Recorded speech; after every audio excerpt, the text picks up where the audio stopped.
Choose your placement: forehead, chest, palm.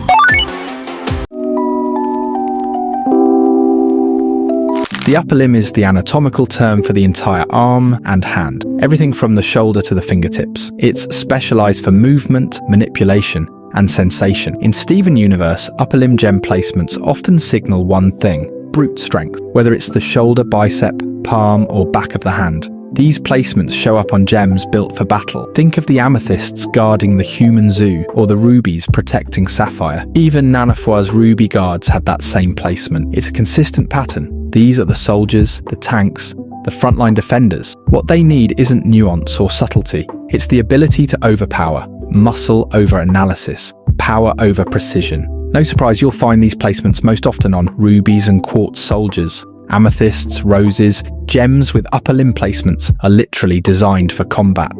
The biceps represent sheer muscle, and the hands are how they physically interact with and dominate the world. Now let's talk about Garnet. Everything we've just said, it applies to her too, but Garnet takes it to another level. Before Steven started going Super Saiyan, Garnet was the powerhouse of the crystal gems. When the team was in danger, Garnet was the one they looked to. And as viewers, we felt the same. If something could one-shot Garnet, it was serious business. She wasn't just a leader because of her calm or foresight, but also for her undeniable physical strength. She led from the front, with her gauntlets in hand delivering devastating blows and looking cool doing it. She's the perfect embodiment of refined strength. Garnet isn't just Ruby's brute force, she's also Sapphire's foresight. While upper limb placements usually mean raw, unfiltered power, those blocky, charging attacks that don't require thought, Garnet turns that on its head. She moves faster, lighter, more strategic.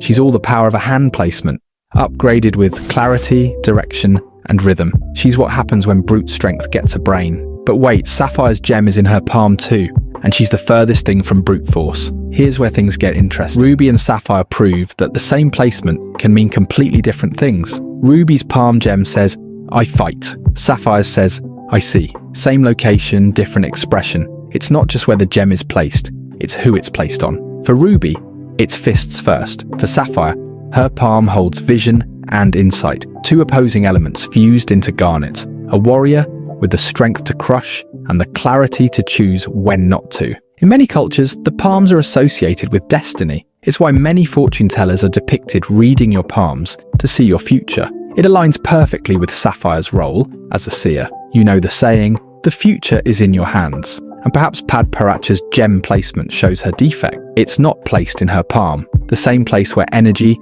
prophecy, and destiny are traditionally read. Rather, it's located on the dorsum of her hand, the back of it. Symbolically, she cannot grasp what's ahead. She can only witness what has just slipped through her fingers. She doesn't see the future. She sees the immediate past, rendering her gift tragically out of sync. But we see her ability isn't totally useless. She's able to speak of events that have just transpired with more nuance, adding details that may not have been noticed.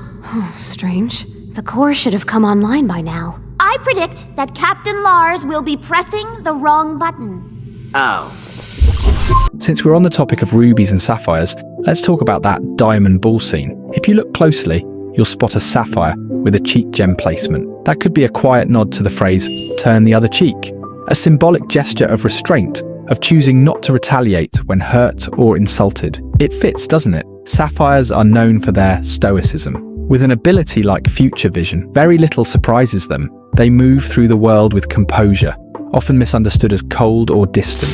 And funnily enough, they are cold, literally. They can bend ice to their whim. But in that same frame, there's a ruby with a cheek placement too. And with her, it feels like the symbolism flips. Cheeks are where we blush, where emotions rise to the surface. So while the sapphire's cheek placement might represent emotional restraint, the rubies could symbolize emotional openness. She seems more expressive, more reactive, easily flustered, easily moved, maybe even blushing from a simple compliment. It's fascinating how the same placement can evoke completely opposite traits depending on the gem type. One turns the other cheek in silent, the other turns red with feeling. Of course, this is mostly inference. We don't get much screen time with either of these gems, but the show leaves just enough breadcrumbs for us to imagine who they might be beneath the surface. You know, we can't talk about the cheek placement without talking about the jades that fused at the ball. In real-world body language, Cheeks are often associated with blushing, smiling, a childlike softness almost. So if a character had a cheek gem, it could reflect a certain youthfulness, emotional vulnerability, or even a slightly offbeat or whimsical nature.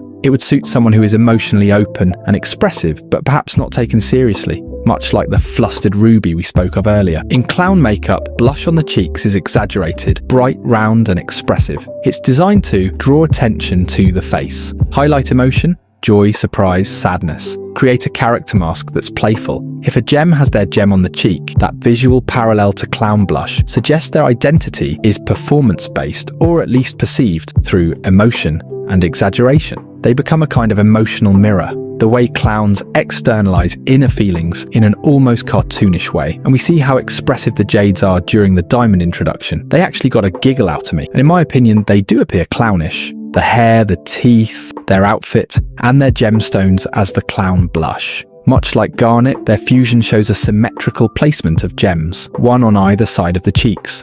The way Garnet has one on each palm. It could be used to symbolize how one completes the other. Okay, back to Garnet. We've already established that her two palm placements carry their own distinct symbolism, one rooted in raw physical strength, the other in foresight and clairvoyance. But when you bring them together, that's when the real meaning shines through. It's not just about strength or vision anymore. It's about duality, balance, unity, connection, codependence. She's the embodiment of harmony between opposites, a living yin-yang, a balanced being born from contrast. This duality is what makes Garnet so fascinating. She's strong but gentle, impulsive yet deeply thoughtful, a gallant warrior who still believes in peace. Every part of her contradicts the other, and yet she works, and it goes beyond the symbolism of her gem placement. Garnet is a fusion of polar opposites in every sense of the word, a union between a low-ranking ruby guard and a high-status sapphire aristocrat, fire and ice, passion and precision. Two extremes that shouldn't even speak in the old gem hierarchy, let alone love each other. Yet here they are, fused together, day in and day out. Garnet is their equilibrium, the stable compound formed from two volatile elements. And she has to keep that balance because those extremes are always there, just under the surface. Ruby's quick temper, Sapphire's cold detachment. Left unchecked, they can tip too far one way or the other. But Garnet keeps them centered. She's the result of deliberate connection, the steady fusion that holds because they choose to hold it. And that's not even the end of what her gem placement represents. When someone's questioning who they are, when they're mid-crisis, untethered, you'll often see it in animation and film. They stare into their hands. They look at their palms like they're trying to read a truth that isn't written. What am I? Who am I? Is this really me? That's not accidental. The palm is where we hold things, where we feel, where we touch the world. It's where identity becomes tangible. Now here's Garnet standing with not one but two gems in her hands. Two pieces, two origins, two lives. And she holds them like truths she no longer has to be afraid of. But that wasn't always the case. Back on Homeworld, Garnet wasn't allowed to exist. Ruby and Sapphire weren't supposed to be together, much less stay together. So in the early stages, she was a question, a walking contradiction. Fusion between different types of gems, that was heresy. An offense, an accident at best. And Garnet felt that. She didn't come into being proud and centered.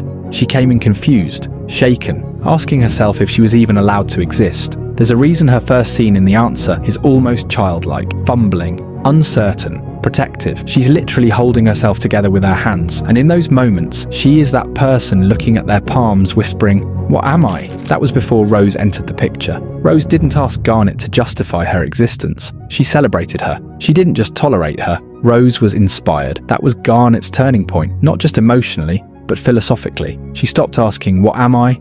and started saying, "I am." She canonically stopped asking questions in general, and the hands, the very symbols of self-questioning, became symbols of self-possession. She literally holds her power in them now. Every punch she throws, every gesture of calm, it's not just physical, it's her proving she's real, that her identity isn't broken or confused or unstable. It's a choice, a creation, a fusion by will. Every time I see Cotton Candy Garnet, I see the version of myself I used to be, the kid who never quite fit in, who twisted themselves into whatever shape they thought other people wanted, who laughed at jokes that were painfully unfunny, just to stay close to the kids who seemed cool, who buried the things they actually loved, just because they didn't seem cool enough to share. As I got older, I stopped chasing people who only wanted the edited version of me. I stopped watering myself down. I chose me. I embraced the quirky parts I used to hide. I started standing up for myself, not having to raise my voice to do so, just by establishing boundaries very concisely. I stopped letting anyone talk down to me or make me feel like I wasn't enough. I stopped trying to blend in and started trying to be. I worked on myself, mentally, physically, creatively. I wrote more,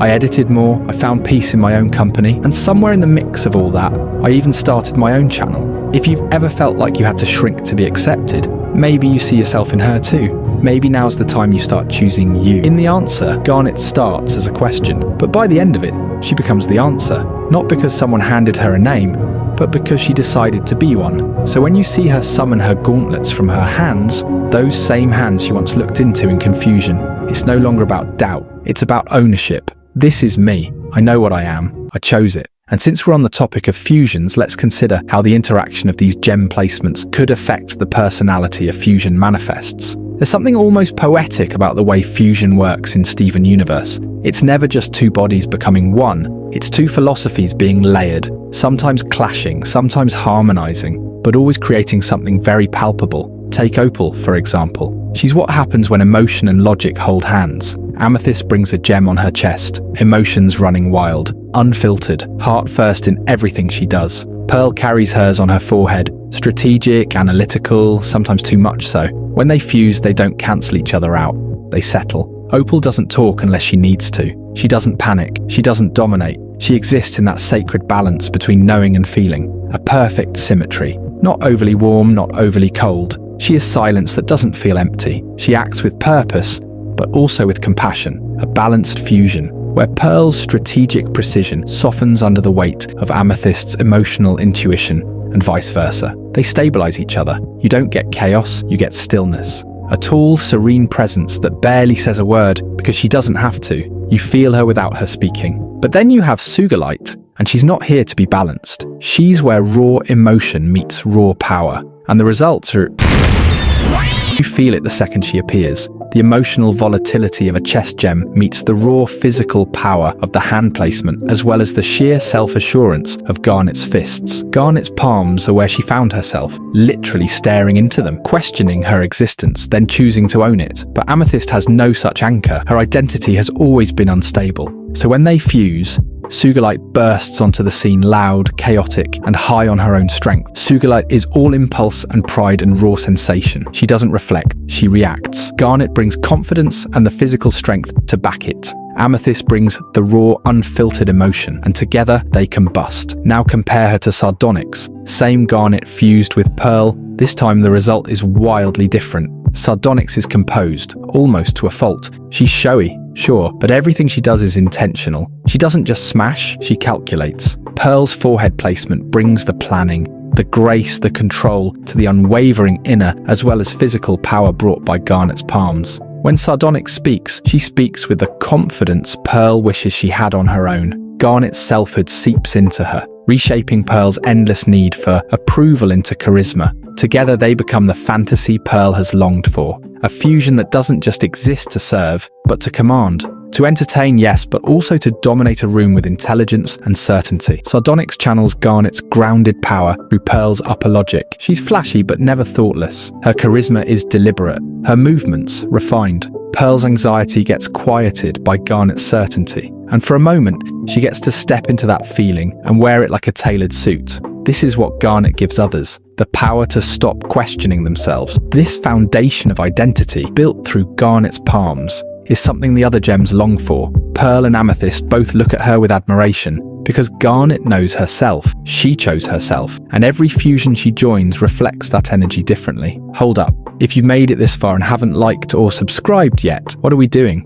Like, honestly, you clearly like the content, you're still here. We've emotionally bonded by now. Just hit the button. It's free, it's easy. And it tells the algorithm gods I'm doing something right. And hey, channel membership is now live. You get shoutouts in my videos, early access to stuff before the rest of the world sees it, exclusive polls, and maybe even some top secret bonus clips if I'm feeling generous. And with the highest tier, you can personally request a video topic you'd like to see, kind of like commissioning an artist, but for video essays on various animated shows. Also, join the Discord so we can keep in touch. Check out the other channels too. Links are in the description. Click them. All of them. Go wild. It's time for Rainbow 2.0, a fusion of Steven and Pearl, and a perfect blend of head and heart. The gem on the forehead symbolizes intellect, clarity, insight. The navel, emotional warmth, empathy, connection. Steven brings that nurturing energy, while Pearl brings precise thoughtfulness. Together they become someone calm under pressure, but deeply attuned to the people around them. Rainbow's navel grounds them in empathy.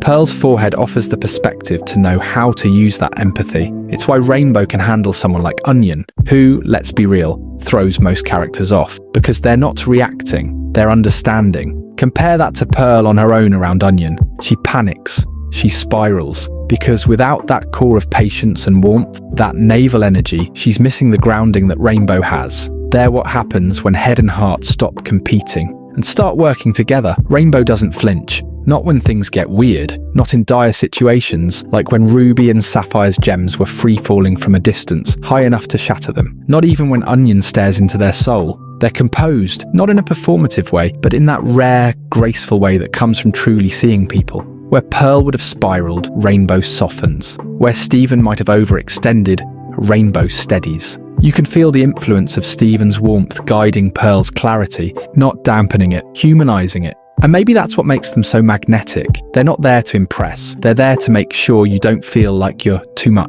Now let's look at what happens when the chest and navel come together. This combo seems to create something tender, vulnerable. It breeds anxious gems like Smoky quartz and Rhodonite. In Smoky quartz, this mix creates someone who feels everything and also feels responsible for everyone. Smoky turns their own uneasiness into a joke. Self-deprecation becomes a reflex. Not because it's funny, but because it makes the room easier to breathe in. They read tension, and their first instinct is to dissolve it, even if it means dissolving themselves a little too. Their chest gem exposes them emotionally, while the navel tethers them to the need to help. And that creates someone who constantly puts others first. Smoky internalizes everything. She wants to make others laugh, to feel better, to not worry about her. It's deflection through joy, humor as self-protection. She's deeply empathetic, but it comes at a cost. She's scared to take up space. She minimizes herself so others won't have to. Smoky's the type who'll hand you the last piece of themselves and still apologize for not offering more. And then there's Rhodonite. Her gems, like Smoky's, sit at the chest and navel, and, also like Smoky, has the tendency to put others first at her own expense. Let's look back to when Steven first met the off-colors. When our Morganite found out, let's just say, we were replaced. But my story's nothing. I mean, Fluorite, how many gems are you now? She diminishes herself to make room for Fluorite in that scene, characterizing her origin story as not that impressive. Her story is drenched in anxiety. She's a fusion born from forbidden love. Everything about her screams, I shouldn't exist. Her chest gem aches with the need for love, for approval, for proof that she's allowed to feel the way she does. Her navel gem gives her that childlike innocence, as well as that protective, motherly instinct that's characteristic of this placement. In part 1 of this series, we talked about how the navel placements waver between the qualities of a nurturing mother and a wonder-struck child, both very empathetic figures. There's a trembling softness to her, a need to hold someone's hand just across the street, like a newborn deer caught in headlights. And yet, she watches out for the others. She asks the Rutile twins if they were followed. She keeps a nervous eye on Padparadscha. It's maternal instinct. She's not just scared for herself, she's scared for everyone. The kind of fear that checks every corner twice, even while shaking. You can see it in how she stands, how she breathes, how she can barely speak without second-guessing herself. The chest placement makes her love deeply, almost desperately. She's constantly on edge. Every gesture, every word, carefully measured. Her placement reflects her inner war between wanting to be seen and needing to stay hidden. And speaking of existing outside expectations, look at the Rutile twins. They are literally born fused, conjoined twins, a congenital malformation. An anomaly, their gem sits at the navel too, tying them back to the origin point of all life, the umbilical cord. That symbolism isn't subtle. They're a metaphor for the birth defects one can enter life with. And unlike other fusions, their bond isn't romantic or platonic, it's existential. They don't just share a body, they share an origin. Their fusion isn't chosen, it's inherited. And the navel placement underlines that connection to life, before choice, before self-awareness, before identity was even something you had to fight for. If you look back, you'll notice we've covered every off-colors gem placement, except one. Oh, who is you? I'm your grandmother. Lean back, acting like you gonna get up and do something. Get up and do something. Yeah, she's not allowed here. For everyone's safety, it's best we don't open that slow-moving can of worms. I'm not mentally prepped to unpack whatever's going on with that many gems in one body. So here's the deal. I've already talked about the individual placements all her component gems have. The meaning is out there. You've got the puzzle pieces. I'm just going to leave it to you to figure out what it all means when it's mashed together into one interstellar caterpillar grandma fusion. As for me, I'll be staying way over in part 3 of this series.